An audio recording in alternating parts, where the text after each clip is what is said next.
Mheshimiwa Mwenyekiti, mambo makubwa, mapinduzi makubwa kama alivyohitimisha mwenyekiti wangu makamu mwenyekiti wa kamati Mheshimiwa Kilumbe Ng'enda, kwamba wizara hii imepata mtu makini, imepata mtu mpambanaji ambaye kimsingi ana nia na malengo ya kuibadilisha sekta hii ya madini. Mheshimiwa Mwenyekiti, nimshukuru sana waziri kaka yangu Anton Peter Mavunde kwa kazi kubwa ambayo anaendelea kuifanya kwenye sekta hii ya madini, lakini kabla sijaenda mbali nimpongeze pia naibu wako waziri Mheshimiwa Kiruso. Ameendelea kushauri vizuri, ameendelea kuwa mtu mwema. Mheshimiwa Mwenyekiti, tumefanya ziara kamati, mimi ni mjumbe wa kamati ya nishati na madini. Tumefanya ziara kama alivyozungumza kwenye hotuba ya makamu mwenyekiti. Tumetembelea miradi ya wizara ambayo ilitengewa fedha na inaendelea kwenye mikoa ya maeneo mbalimbali. Nimpongeze sana na niwapongeze sana ma-RMO. Mheshimiwa Mwenyekiti, tunapozungumzia habari ya mapinduzi makubwa kwenye sekta hii ya madini, wapambanaji na wachezaji ni ma-RMOs ambao wako kwenye mikoa yote huko kwenye mikoa. Na hawa watu wanafanya kazi kubwa sana, lakini kipekee sana nimpongeze RMO wangu kijana mpambanaji. Amekuja na kasi nzuri, kaka yangu Leons anafanya kazi nzuri sana. Nikupongeze sana Mheshimiwa Waziri. Endelea kumtia moyo RMO huyu, anafanya kazi nzuri sana kwenye wilaya yetu ya Kahama. Lakini nitakuwa mchoyo wa fadhila kama sasa sitawashukuru watu wawili, kwa maana ya mtendaji mkuu wa tume kaka yangu Engineer Ramadhani na kaka yangu Samamba katibu mkuu wa wizara hii. Katibu mkuu huyu Mheshimiwa Mwenyekiti anafanya kazi nzuri sana. Ni mtu ambaye anaifahamu sekta hii vizuri kwa umakini mkubwa, anamshauri Mheshimiwa Waziri mambo makubwa na mazito ambayo leo tunayaona hapa yanaenda kufanyika. Sasa mimi nijielekeze kwenye kuchangia mambo kadha wa kadha. Mheshimiwa Mwenyekiti, kwanza nimpongeze sana Mheshimiwa Rais na Waziri kwa kutenga baadhi ya maeneo kwenye maeneo yetu ya wachimbaji. Kwenye jimbo la Msalala, Mheshimiwa Waziri, niwapongeze sana. Tulikuwa na changamoto ya maeneo kwenye maeneo mbalimbali. Wewe pamoja na Mheshimiwa Rais alisikia kilio cha wachimbaji wadogo wadogo na kuona namna gani sasa anaweza kutenga maeneo haya kwa ajili ya uchimbaji wadogo wadogo. Nikianza na maeneo ya Segese pale, tumeona kabisa leseni ilitolewa kwa ajili ya wachimbaji wadogo wadogo. Lakini Mheshimiwa Mwenyekiti, naomba nishauri Mheshimiwa Waziri, unafanya kazi nzuri sana na nikupongeze kwa hilo. Lakini pia kama unavyofahamu, baada ya sisi wachimbaji wadogo wadogo kupatiwa leseni hizo, kama unavyofahamu leseni hizo zinahitaji sasa, ili wananchi wetu na wachimbaji waende wakachimbe, wanahitaji kupata taarifa za kwenye maeneo hayo. Niendelee kuomba sana na kupongeza na kukuomba uendelee kusisitiza, lakini niendelee kuomba serikali katika bajeti hii ambayo mimi nachangia leo, ninaomba nijielekeze moja kwa moja kwa kusema kwamba ninaunga mkono bajeti hii kwa 100%, kwa sababu ni bajeti ambayo inaenda kutekeleza na kutatua changamoto za wachimbaji. Niombe sana kwenye bajeti hii fedha zipelekwe Mheshimiwa Waziri zipelekwe kwa watu wa GST.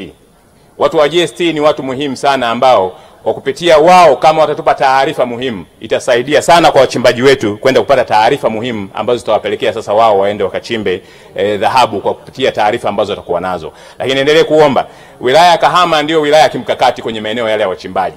Nimeona tumetoka ligi na tumepisha bajeti na ligi zinaendelea kuongezeka. Lakini kwenye wilaya ya Kahama, Mheshimiwa Waziri, bado hatujapata ligi ya uchimbaji. Sasa niombe, kwa kuwa tayari maeneo mmetupatia, niombe sasa muende mkatupatie na taarifa, lakini pia mtenge ligi moja ije ikae pale Kahama ili iweze kusaidia wachimbaji wadogo wadogo kwa gharama nafuu, waweze kudrill na kupata taarifa zitakazowezesha sasa wao kupata ripoti, na baada ya hapo waweze kwenda kupata mikopo benki na maeneo mengine. Changamoto kubwa iliyoko sasa hivi Mheshimiwa Waziri ni kwamba ni kweli mmetupatia wachimbaji wadogo wadogo leseni, lakini taarifa zinakuwa hazipo za kutosha. Kwa wanahitaji sasa wapate taarifa za kutosha ili wakusanye zile nyaraka ambazo zitawasaidia kwenda benki, kwenda kukopa fedha na kuweza kuwekeza kwenye sekta hii ya madini.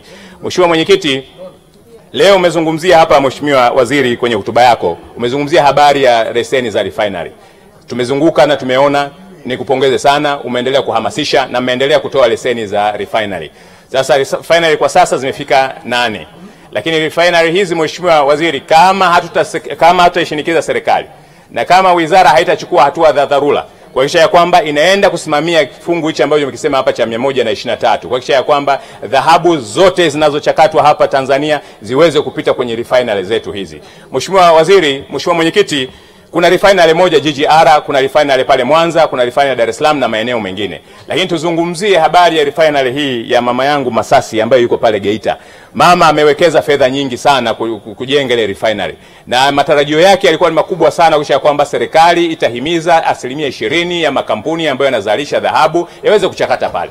Lakini mpaka leo tunapozungumza hivi Mheshimiwa Waziri, bado kampuni hizi kubwa ikiwemo Barrick, GGM na maeneo mengine bado hawapeleki hiyo 20% kwenda kuchakata hapo. Sasa swali langu, kama huyu Mtanzania ambaye mama amewekeza fedha yake nyingi kwenye kiwanda kile cha kuchakata na bado tunaendelea kuhamasisha waendelee kujenga refinery, raw material ya kuendesha viwanda hivi inatoka wapi? Niombe sana Mheshimiwa Waziri, hatua za haraka za kimkakati zichukuliwe ili kuhakikisha ya kwamba makampuni haya makubwa 20% hiyo wanayotakiwa kuiacha hapa wasilete kisingizio cha aina yoyote, apelekewe mama huyu mwenye kiwanda kikubwa ambaye amewekeza fedha nyingi, aweze kiwanda kile kiweze kupata raw material na kiweze kujiendesha. Kusiwe na sababu nyingine yoyote ile. Kamati tumeshauri sana Mheshimiwa Waziri, na naendelea sana Mheshimiwa Waziri, mimi nitashika shilingi yako kwenye hatua ya mwisho kama hutakuja na majibu ya mkakati ya kwamba ni lini sasa hawa makampuni makubwa watapeleka hiyo 20% kwenye viwanda vyetu hivi vya refinery ambavyo vinaweza kwenda kuchakata kwenye maeneo yetu hayo. Mheshimiwa Waziri, mwisho nizungumzie habari ya CSR.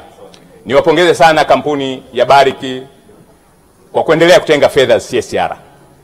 Kweli mimi ni mmoja wa mashahidi na mashuhuda katika fedha CSR hizi zimeendelea kutetea maendeleo katika maeneo yetu haya. Mimi kwenye jimbo langu la Msalala kupitia fedha ya CSR tumeweka miradi mingi. Tumejenga chuo cha nursing, tumejenga chuo cha VETA, tumejenga mabarabara, na sasa ninapozungumza hivi tayari mkandarasi Mchina yupo anajenga barabara ya kiwango cha lami inayotoka Kahama kwenda mpaka Bulyanhulu. Kwa hiyo ni kazi kubwa sana inayofanyika. Lakini Mheshimiwa Waziri, ninaomba nishauri jambo hapa. Bado coordination na mawasiliano ya utekelezaji wa mpango wa CSR bado hauko vizuri. Kwa hiyo niombe sana wewe, wizara yako pamoja na TAMISEMI mkae pamoja kuona njia rahisi ya kwenda kutekeleza miradi hii ya CSR ili wananchi waweze kunufaika na hizi fedha.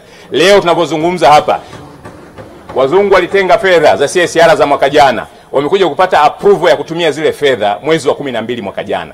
Bajeti yao wanatenga mwezi wa 10, lakini leo tunazungumzia habari ya mwezi wa 5. Fedha imeshatengwa ipo, bado hawajapata approval ya TAMISEMI mpaka leo kuanza kutumia fedha za CSR. Sasa niombe uweke msukumo mkubwa, wewe pamoja na watu wa TAMISEMI mkae kuona namna gani njia rahisi ya kuweza kuhakikisha kwamba fedha hizi zikitengwa na wazungu hawa ziende zikatumike, wananchi waweze kupata maendeleo.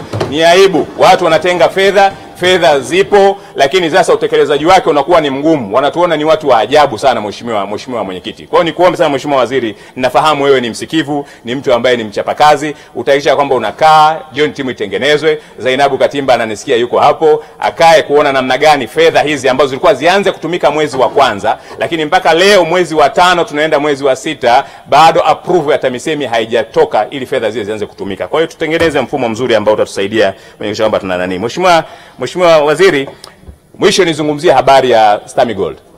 Stamigold ina liability nyingi sana, ina madeni mengi sana. Watu wamefilisika kwa sababu ya madeni ya kuidai Stamigold. Na sasa Stamigold kwa sasa inazo rasilimali ambazo ikijipanga vizuri inaweza kulipa madeni haya ya watu. Niombe na kushauri Mheshimiwa Waziri, sasa ni wakati umefika wa Stamigold kutangaza tenda, kuleta wawekezaji ili waje wawekeze ndani ya Stamigold, waweze kulipa madeni haya, wananchi hawa waweze kupatiwa fedha zao. Wawekezaji wapo, kama Stamigold watakaa na kupanga na kutangaza, wawekezaji wapo, wanaweza wakaje kuendesha shirika hili likaweza kuleta faida na kulipa madeni kwenye maeneo hayo mbalimbali. Mwisho niombe Mheshimiwa Waziri, ninafahamu Bulyanhulu kwa sasa wana mchakato wa kuongeza. Mheshimiwa Idi Kasim Idi, tafadhali hitimisha hotuba yako tafadhali. Asante sana Mheshimiwa Mwenyekiti. Nihitimishe kwa kumuomba Mheshimiwa Waziri na kuomba mgodi wa Bulyanhulu. Mheshimiwa Waziri, tulipofanya ziara North Mara, tuliwashauri watu wa mgodi wa Bulyanhulu kwamba kutokana na Mheshimiwa, muda wako ulishaisha tafadhali. Asante sana Mheshimiwa Mwenyekiti. Asante sana Mheshimiwa Idi Kasim. Naunga mkono hoja kwa 100% Mheshimiwa.